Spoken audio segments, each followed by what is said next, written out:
Ibikorwa vy'urugendo rwatunganijwe n'ishirahamwe ry'ubumwe bwa Buraya mu Burundi biriko biragana ku musozo kuri uyu wa gatanu. Ibikorwa bikaba vyabereye mu ntara ya Rutana, aho bagendeye ibitaro bikuru vy'iyo ntara kugira birabire ko ibikoresho babahaye biriko birakora ico vyagenewe kugira bene gihugu bo muri iyo ntara bagire amagara meza. Muganga Fideli Ndyabayigwa arongoye ivyo bitaro akaba yatumenyesheje ibikoresho babahaye n'ico vyabamariye. By'ukuri twumva atakindi twovuga atari kubashimira gose ukuntu badufashije.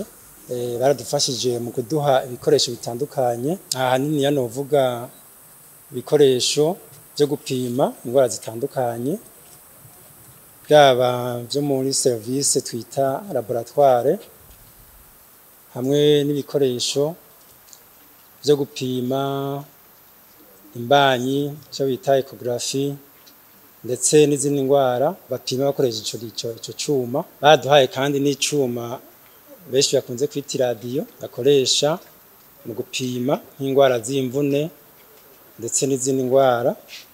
Ivyo byose ni ibikoresho bikomakomeye badufashije tutari gushobora kuronka kubera bisanzwe bigwa amahera menshi, navyo ibitaro bifise ibintu vyinshi bikeneye ko ari ibitaro bimaze igihe kinini yavyubatswe bimaze gusaza, haguma hakenewe ibintu vyinshi vyo gukora. Rero amahera yo kugura ivyo bikoresho byose namaze kuvuga ntivyari koroha ko ibitaro biyaronka. Si ivyo gusa badufashije no mu kuduha vya vyuma bakoresha mu kubundikira abana bavutse batageze, byo bita amakuveze. Barongera baraduha n'ibitanda bishasha bitari bike n'amamatera yavyo mashasha. Byo byose byadufashije kubera ibitanda twari dufise byari ibitanda bishaje, mugabo ubu abagwayi batari bake barose ibitanda baryamako, byo biradufasha. Ivyo bikoresho byose rero birafasha cyane mu gutunganiriza abagwayi batwitura, kuko kare bitaraboneka bakeneye kwipimisha byaje bisaba ko babanza kuja ku bindi bitaro byo mu zindi ntara, bikabatwara uburyo bwinshi bwo kwiyunguruza. Abavyeyi bibarukira muri ivyo bitaro bakaba bashimira cyane ubumwe bwa Buraya mu Burundi kuri iyo ngabanwa yabahaye, kuko mbere batari borohewe. Bagasaba ko bonabafasha bakagwiza n'inyubako kugira boroherwe bibarutse ndetse n'ibibondo vyabo.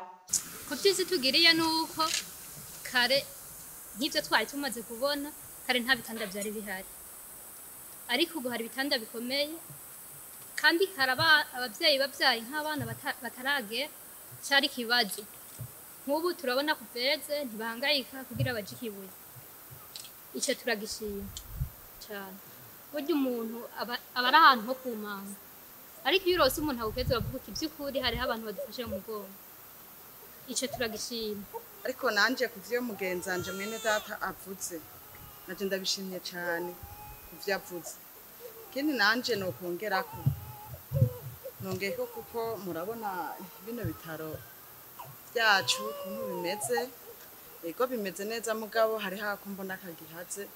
Mwari mukwiye kuraba ukuntu kugira ngo mutwungurire haguke, kuko hagutse abana tukaronka aho baja, abavyeyi tukaronka aho baja, usanga bimeze neza. Bakaba bagendeye ivyo bitaro bitwaje n'agakemanyi kuri abo bavyeyi bibarutse, kagizwe n'ibitenge, amasabuni n'ibikoresho by'abana nk'impuzu n'ibindi. Ubumwe bwa Buraya bubicishije mu mugambi wayo w'amagara meza bwaciye bugendera abene gihugu bo ku mutumba Kivuga muri komine ya Rutana, aho babigishije ibijanye n'amazi meza ndetse no kugira isuku mu gukaraba n'amazi meza kugira birinde indwara zifatira ku isuku rike. Izo nyigisho kugira bazitahure kurusha baciye babicisha mu bibazo, aho uwatora ikibazo yaroswa agashimwe k'ibido, amasabuni n'ibindi. Ibikorwa vy'urwo rugendo rwategekanijwe mu ntara 7 zigize igihugu c'u Burundi, bikazorangira kuri uyu wa gatandatu, aho bizosozerwa n'igiteramo c'agakura kizobera muri quartier Kanyosha muri komine Muha mu ntara ya Bujumbura.